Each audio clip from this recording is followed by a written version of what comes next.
السلام علیکم ورحمۃ اللہ وبرکاتہ۔ اقرا مہد الحافظات پشاور شہر ورثت جماعت خاصہ دوم مضمون تفسیر سبق نمبر 14 سورہ مریم آیت نمبر 75۔ ترجمے کی طرف دیکھیں۔ قل من کان فی الضلالۃ، تو کہ من کان فی الضلالۃ، جو گمراہی میں رہا، فلیمدد لہ الرحمن مدا، سو چاہیے اس کو کھینچ لے جائے رحمان مدہ لمبا، حتیٰ یہاں تک کہ اذا رأوا ما یوعدون، کہ جب دیکھیں گے جو وعدہ ہوا تھا ان سے، اما العذاب و اما الساعہ، یا آفت اور یا قیامت،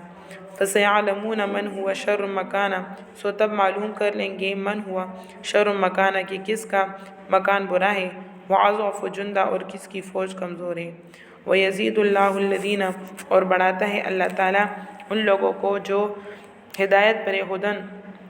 ہدایت کو ان کے لیے ہدایت کو، والباقیات الصالحات، اور باقی رہنے والی نیکیاں، خیر یہ بہتر ہے، عند ربک، تیرے رب کے نزدیک، ثواباً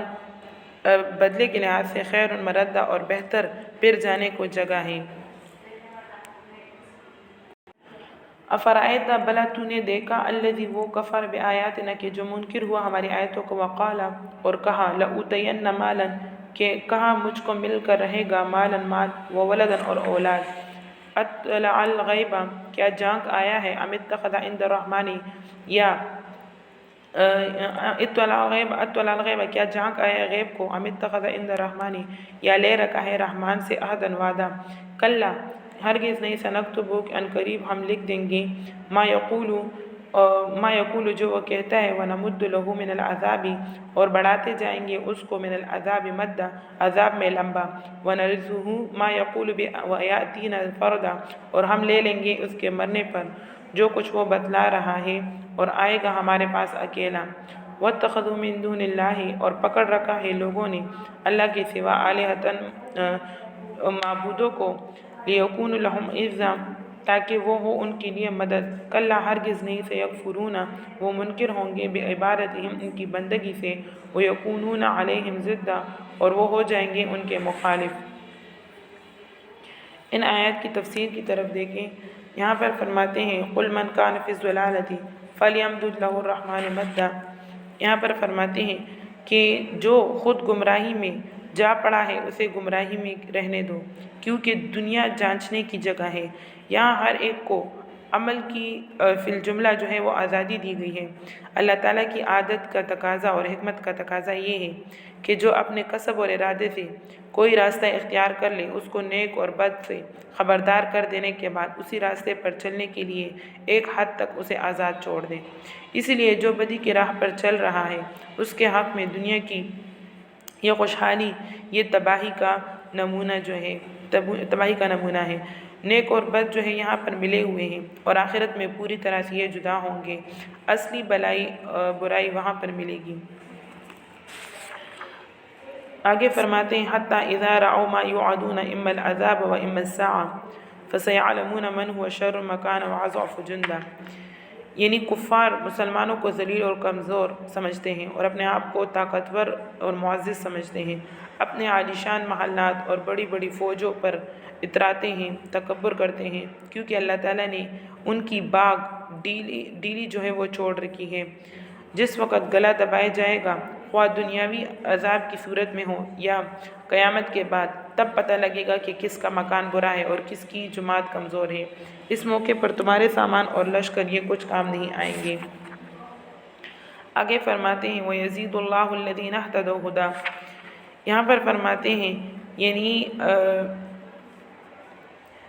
یعنی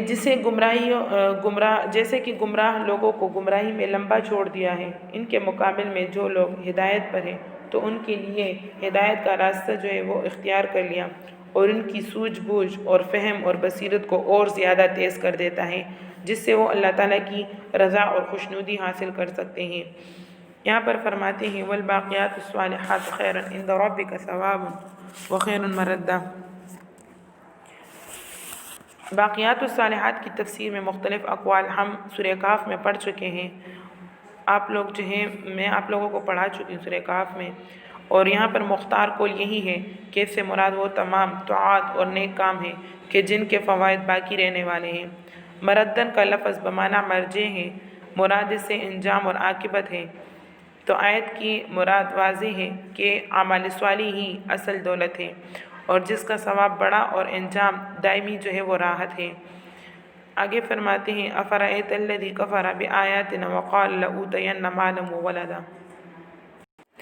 یہاں پر محمد صلی اللہ علیہ وسلم کو خطاب ہے کہ اے محمد صلی اللہ علیہ وسلم، کیا تو نے اس شخص کو نہیں دیکھا، اس شخص کی حالت کو بھی دیکھے جو ہماری آیتوں کے ساتھ، جن کا حق یہ تھا کہ ان پر ایمان لایا جاتا، اور ان میں سے جو ہے وہ انکار کرتا ہے اور استحزان کہتا ہے کہ مجھ کو آخرت میں مال اور اولاد ملیں گے۔ یہاں پر بخاری شریف میں حضرت خباب ابن ارد رضی اللہ تعالیٰ عنہ کی روایت ہے کہ ان کا کچھ قرض عاص ابن وائل کے ذمہ تھا۔ یہ ان کے پاس تقاضے کے لیے گیا، ان سے اپنا قرض مانگنے کے لیے گیا۔ اس نے کہا کہ میں تو تمہارا قرض اس وقت تک نہیں دوں گا جب تک محمد صلی اللہ علیہ وسلم کا تم انکار نہ کرو، یعنی تم محمد صلی اللہ علیہ وسلم کے ساتھ کفر اور انکار کا معاملہ کرو۔ انہوں نے جواب دیا کہ میں یہ کام نہیں کر سکتا جب تک کہ تم مرو پھر زندہ ہو۔ عاص ابن وائل نے کہا کہ اچھا، کیا میں مر کر دوبارہ زندہ ہوں گا؟ اگر ایسا ہے تو بس تمہارا قرض بھی اس وقت چکا دوں گا جب دوبارہ زندہ ہوں گا، تو کیونکہ اس وقت بھی میرے پاس مال اور اولاد ہوں گے۔ تو قرآن کریم نے اس احمق کے جواب میں فرمایا کہ اسے یہ کیسے معلوم ہوا کہ دوبارہ زندہ ہونے کے وقت بھی اس کے پاس مال اور اولاد ہوں گے۔ اطلع الغیب ام اتخذ عند الرحمن عہدا۔ یہاں پر جو ہے اطلع الغیب، کیا اس نے غیب کی باتوں کو جان کر معلوم کر لیا ہے؟ ام اتخذ عند الرحمن عہدا، یا اللہ رحمان سے اس نے مال اور اولاد کے لیے کوئی وعدہ لے لیا ہے، اور یہ ظاہر ہے کہ ایسی کوئی بات ہوئی نہیں، پھر اس نے یہ خیال کیسے پکا کر لیا؟ وَنَرِثُهُ مَا يَقُولُ، یعنی جس مال اور اولاد کا یہ ذکر کر رہا ہے، آخرت میں ملنے کا معاملہ تو بہت دور ہے۔ دنیا میں بھی جو کچھ اس کو ملا ہوا ہے اس کو بھی چھوڑنا پڑے گا، اور اس کے وارث آخرکار ہم ہوں گے، یعنی یہ مال اور اولاد اس سے چھن کر بالآخر اللہ تعالیٰ کی طرف لوٹ جائے گا۔